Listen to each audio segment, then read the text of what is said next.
As a child, I was like, I want to be an artist when I grow up. I love to create, so I would go outside and I would find rocks and I would get a screwdriver and a hammer and I would like chisel stuff in rocks and I would just do things because creating made me feel like I can take nothing and make something.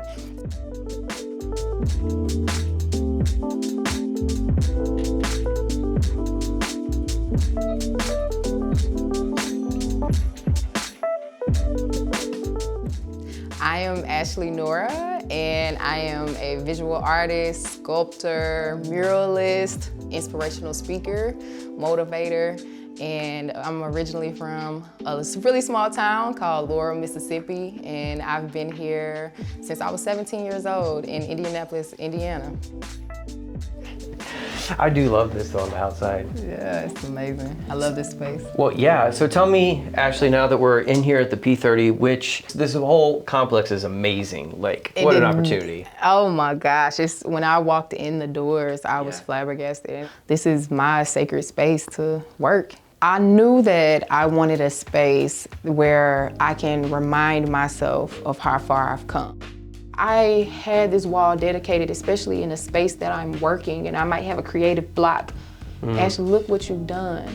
And you want to get better. You don't want to just be average, you know? I want to leave behind a legacy. Like my grandmother, who I named my business after, Nora, she was the one that used to speak life into me. Nora means light, and it's just That's like awesome. Ashley's light. She's always with me. Like, I love this idea. I really do. I want people to like feel that permission of like, you need to have your little moment in your corner, whatever it is. It doesn't have to be big, but like something that just gets you going. I grew up not having a lot, but even though financially we were poor, I still had, you know, family support and, you know, I got a chance to see really what's most important outside of the material things, is family and love. I remember one time talking to someone that I in my eyes was really successful, and I know that they really cared about me. And I just told them, like, I love art, you know, and even though my childhood is pretty terrible and I'm stressed out all the time, 7 to 8 years old with anxiety and depression, to help me stay focused and to get out of my nervous system going crazy, I drew. We didn't have a lot of resources. I didn't have canvas or anything, but I love to create. After Hurricane Katrina hit, we came here to Indiana, and then I decided, you know what? I'm about to go to college and I'm gonna get a science degree. I love math, I love science, and I became an analytical chemist. And I was a chemist and I was making money, you know? I'm like, yes!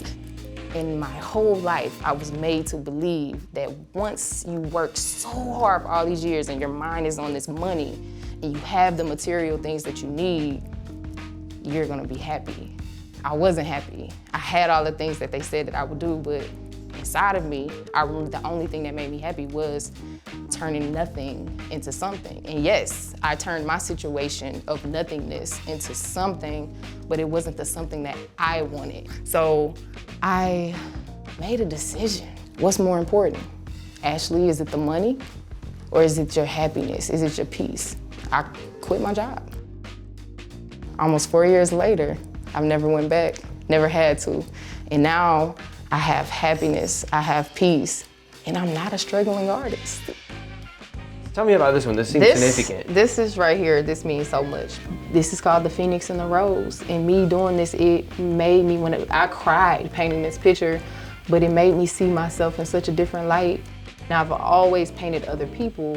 I've never painted myself. I am the Phoenix and the Rose, that's me. No, I love it. Love the color. No, that's great. Man, self-portrait, you can't underestimate. I want to ask you some real quick questions about travel and culture. Like I tell everybody, like, dream big. Big dream. So at the new year, every year I try to, you know, how everybody has their resolutions. And I was like, in 2022, I want to travel. And I put in parentheses, I was like, I would prefer Africa. 11 days later, I got a phone call. And she was saying, hey, I've been, you know, I love your story. I love everything about you. And I have these group of girls here at an orphanage and I want to inspire them and let them know they can do anything. And that's powerful. It's not just here in Indianapolis, but in Swaziland, right. Africa. Who would have thought that people there would say, We want to fly you all the way from the States because your story deserves to be told to them. And I went, and for 2 weeks, it changed my life. I thought I was going there to pour into them. Yeah. I was just ready, like, this is missionary work, like I'm pouring into them, I'm inspiring them, I'm gonna give some art. But they did more for me than I ever did for them.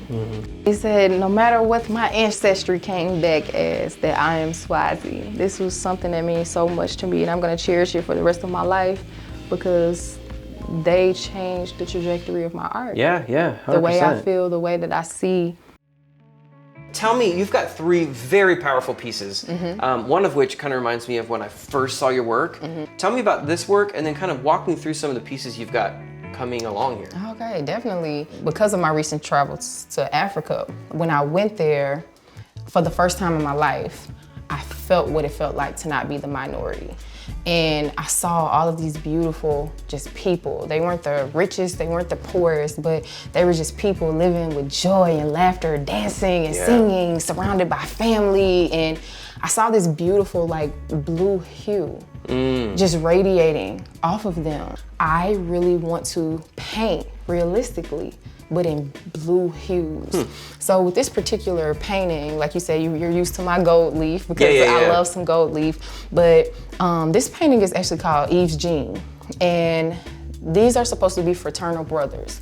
And my crowns of them represents the eggs of them being twins. That's the beautiful thing about artists, you never know. And if you go to every piece, like, what do I think they're trying to say? And then what am I taking from it? Great work, Ashley. I love that. Thank you.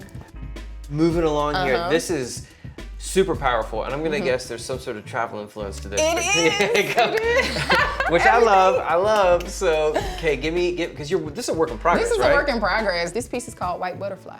I know that white butterflies exist, right? But I did not see one until I went to Africa.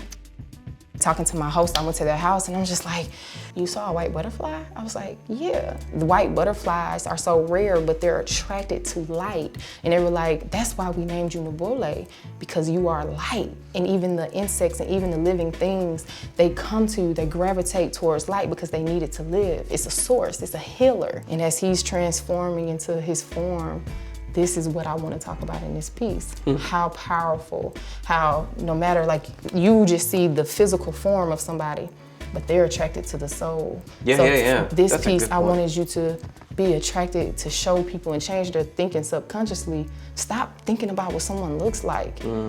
What does this look like? This is what I want it to be. If I go into it with a story and a meaning, I want you to feel that. Every stroke, 100%. You feel that. I have his head this way, literally, so the light is shining on me and I'm attracted, the butterflies are attracted to my light source. Yeah, I can't wait to see when this one's done. Yeah. What motivates me now is I put so much work into school and so much work into my career as a chemist that it's my duty and obligation to put twice as much work into something that I love and to establish myself artistically. This was literally the second piece I did when I got back from Africa. Is it really? Yes. Okay. I was very intentional about showing an aura outside of her. But I wanted to paint her large in a confident pose to say, I am here to take up space. And I decided for the first time in all of my art to use a lot of negative space, which has this connotation, but if you notice, the space is white. And that's why the first thing that I got when I went to Africa is knowing not being the minority. And it made me think of us here and how we have to navigate in white spaces, but how our culture still bleeds into these spaces that brings this beautiful light. So this piece was my first piece of saying, I deserve to take up space, and I'm gonna be confident in this negative space to say, I still shine in this negative space. No, I love it.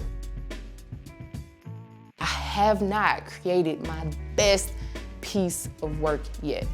And that's what I'm striving for. Every piece, I want it to be, is this gonna be it? So when I got the amazing opportunity at the Stutt Center to do a mural, my very first mural actually, I was like, I'm gonna do the best job that I possibly can.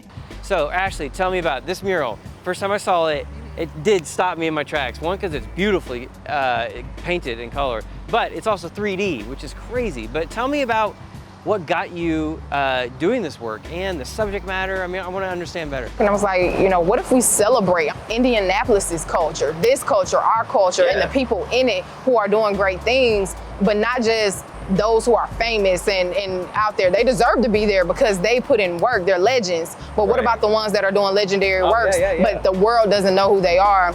And they love this, you know, and I told them, I was like, I want to do 3D, and they're like, oh, okay. And it wasn't until I actually started painting, they're like, wait, this 3D, like this is glasses 3D. And I said, yeah, and they flipped out, and it was pretty amazing. And then once I got finished and put on the glasses, like I cried, because it's like, I put so much, it works. Like I said that day during the reveal, this may be my first, but it won't be my last. And ever since then, it has been nonstop. I try to do a mural at least once a month.